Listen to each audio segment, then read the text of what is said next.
Jamhuri ya Kenya inaomboleza kifo cha mbunge wa Emurua Dikir, Johana Ngeno, aliyefariki baada ya kupata ajali ya ndege katika eneo la Mosop huko Nandi. Wakenya wanamkumbuka kwa juhudi zake za kupigania haki za kibinadamu, pia za kuunga mkono juhudi za wanamuziki na kuwaunga mkono katika shughuli zao. Johana Ngeno anakumbukwa na wengi na ameweza kuombolezwa na viongozi tajika ikiwemo Rais William Ruto na pia viongozi wengine ikiwemo hata viongozi wa upinzani kama vile Kalonzo Musyoka, Rigathi Gachagua na viongozi wengi wengine.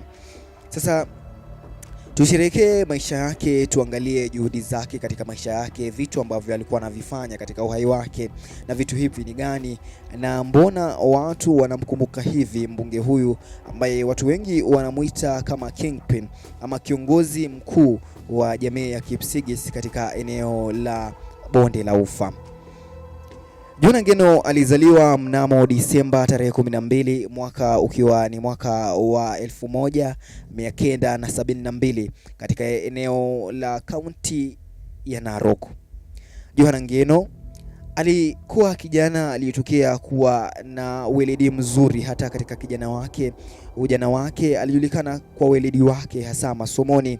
Alisomea katika shule ya msingi ya Mogondo. Baada ya kumaliza elimu yake ya shule ya msingi, alielekea hadi shule ya kitaifa ya Maseno aliposomea masomo yake ya shule ya upili. Baadaye alielekea hadi shule ya chuo kikuu cha Maseno alipoenda kusomea shahada yake ya uwakili, shahada yake ya sheria. Baada ya kusomea shahada yake ya sheria kule katika chuo kikuu cha Mount Kenya University, aliweza kuelekea hadi chuo kikuu cha Nairobi almaarufu University of Nairobi, ambapo alisomea shahada ya uzamili ya masuala ya international studies ama masomo ya kimataifa. Wakenya wengi wanamkumbuka kwa sababu kuwa wakili, ambapo aliweza kuruhusiwa kuwa wakili rasmi mnamo Septemba mwaka 2025, ambapo aliruhusiwa na mamlaka ya Kenya aweze kuwa wakili na aweze basi kufanya kazi za kiwakili mwaka 2025. Johana Ngeno ameacha pengo kubwa. Hii ni kwa sababu ya kazi zake ambazo alikuwa akifanya tokea aingia siasa na hata kabla alipoingia siasani. Kabla aingia siasa aliweza kuhudumu kama mkurugenzi wa shirika la maendeleo ya kilimo.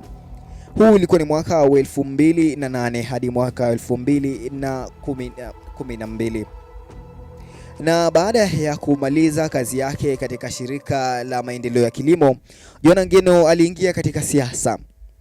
Siasa zake za kwanza aliweza kuwania kiti cha ubunge wa Emurua Dikir.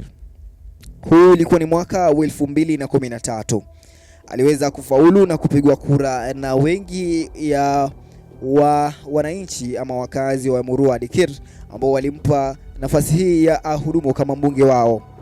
Aliweza kuhudumu mbunge kuanzia mwaka 2013 hadi mwaka 2026 ambapo alipata mauti yake.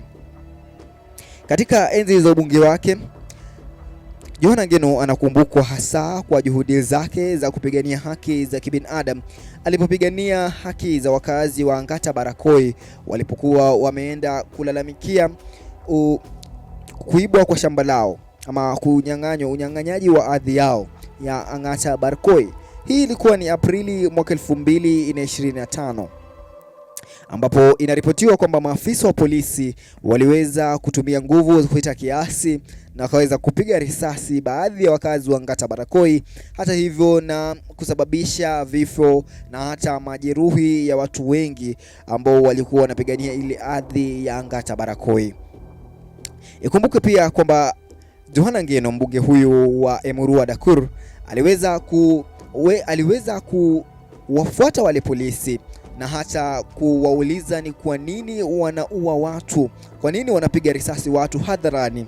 Aliweza kuwa confront wale polisi na alipata umaarufu mkubwa sana kwa zile juhudi zake za kuweza kuwa confront polisi na kuwakashifu kwa yale matendo ya kutumia nguvu kupita kiasi. Kumbuka kwamba ni baadhi ya wakazi wengi waliweza kupoteza maisha, na shamba hili la Angata Barakoi ni shamba la jamii ambapo linasemekana kwamba lilikuwa linachukuliwa na baadhi ya mashirika ya serikali ili kuweza kufanya miradi ya serikali, na hakukuwa na ile consent kutoka kwa wakaazi wa eneo hilo, na Johana Ngeno alitokea kama mtetezi wa wanyonge.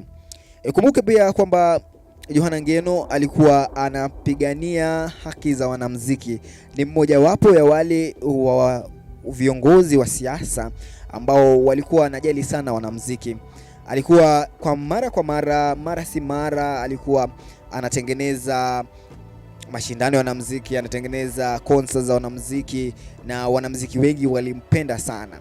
Ikumbuke pia hata kazi ile siku ya kufa kwake na ile ndege, alikuwa ameenda kuungana na mwanamuziki Kim, mwanamuziki maarufu sana katika eneo la Bonde la Ufa, alipokuwa akishirikia miaka 35 ya muziki wake, miaka 35 akiwa ndani ya muziki, akiwa ndani ya tasnia ya wanamuziki.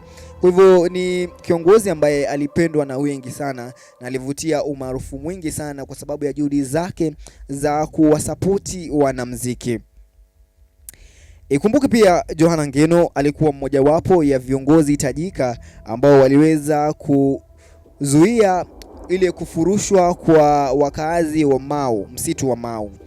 Kumbuka basi hii ni sehemu mojawapo ambayo ilikuwa ni jambo ama tukio kubwa ambalo ni tukio muhimu sana katika eneo la Bonde la Ufa, ambapo viongozi wa Bonde la Ufa walisimama na zile jamii ambazo zilikuwa zinakaa katika msitu wa Mau na kuhakikisha kwamba jamii hizi haziwezi kufurushwa. Ewapo baadhi ya jamii zilifurushwa, lakini watu wanamkumbuka Ngeno kama yule kiongozi ambaye alisimama na zile jamii za msitu wa Mau, hasa kwani ilionekana kwamba ni serikali dhidi ya eneo la Bonde la Ufa, ambao viongozi wengi walikasirika sana, walihuzunishwa sana kwa kufurushwa kwa jamii hizi ambazo walikuwa naita msitu wa Mau kama nyumbani kwao. Katika masaa ya mwisho ya Johana Ngeno, ilikuwa ni masaa ya kazi kwake. Ilikuwa ni mnamo Februari tarehe 28 mwaka ukiwa ni mwaka 2026. Ilikuwa ni kama siku nyingine ya maisha ya siasa na utendakazi wa Johana Ngeno, kwani alikuwa ameenda kuungana na wakazi wa Emurua Dikirr katika maeneo ya Kepkugo. Alitembea hadi maeneo ya Telwop, akaenda katika maeneo ya Kurni, akaenda katika maeneo ya Endebess, na alifanya kazi zake za kila siku kama watu wengine ama wabunge wengine wanavyofanya. Alikuwa anatembea na chopa.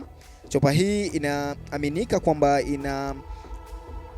ni chopa ambayo inahusishwa na kumilikiwa na mmojawapo ya wadosi wa kampuni ya Royal Media Services, na ni chopa ambayo imetumika na watu wengi, imetumika hata na Rais Ruto. Ni chopa ambayo ilitumika hadi na marehemu hayati Raila Odinga. Ni chopa ambayo imekuwa ikitumika sana. Kwa hivyo Johana Ngeno inasemekana kwamba aliweza kukodi chopa hiyo na aliweza kutoka katika zile safari zake za kila siku. Alitoka Nairobi kuelekea katika eneo bunge lake la Emurua Dikirr na akaitumia katika shughuli zake za siasa. Sasa katika zile shughuli zake za kila siku aliweza kutembea hadi maeneo ya Nandi. Kufika kule katika maeneo ya Nandi, ndege ile ilikuwa imebeba watu 6 ikiwemo rubani. Sasa walitembea hadi eneo la Mosop, na inasemekana na taarifa za wakaazi wa eneo la Mosop ni kwamba ndege ile iliweza kutua kwa sababu ya hali mbaya anga, na pindi tu ndege hiyo ilipotua waliulizana maswali. Rubani ilikuwa ni emergency landing ama mtuo wa haraka. ilibidi watue waangalie hali ya hewa si shwari. Wakauliza wanakijiji, je, huku kuko vipi? Inasemekana kwamba rubani alionekana akiongelesha baadhi ya wanakijiji katika ile eneo ambalo walifanya ile emergency landing. Baadaye katika eneo lile la Mosop waliendelea na safari yao. Inasemekana kwamba hawakumaliza hata dakika 5 baada ya kutoka katika eneo ile na kupaa angani, kwani ndege hiyo ilipata hitilafu na ikaweza kuanguka. Na pindi tu ndege hii iliweza kuanguka, basi iliweza kushika moto na watu wote 6 ambao waliweza kufariki katika ajali hiyo. Watu wote ambao walikuwa wameweza kuabiri ajali ndege ile waliweza kufariki kutokana na ajali ile. Ni ajali ya kusikitisha kweli, kwani watu waliopotea watu waliopoteza maisha, ikiwa ni baadhi ni mpiga picha maarufu, mwanahabari maarufu Nixon Korir, ikiwemo pia baadhi ya wafuasi ama wandani wa mbunge huyu wa Emurua Dikirr, Johana Ngeno. Mpaka sasa Johana Ngeno anakumbukwa kwa juhudi zake za kupigania haki za kibinadamu, na pia anakumbukwa kwa juhudi zake za kupigania haki za wasanii na kuwaunga mkono wasanii katika juhudi zao. Anakumbukwa kuwa mwanasiasa mkakamavu ambaye hakuogopa polisi. Anakumbukwa kuwa kiongozi wa jamii ya Kipsigis. Hata leo tunapomaliza kipindi hiki, sisi pia hapa ndani ya WayTV tunamkumbuka Johana Ngeno kwa kazi yake, na tunaitaka ama tunaiombea roho yake iweze kulala pahala pema peponi.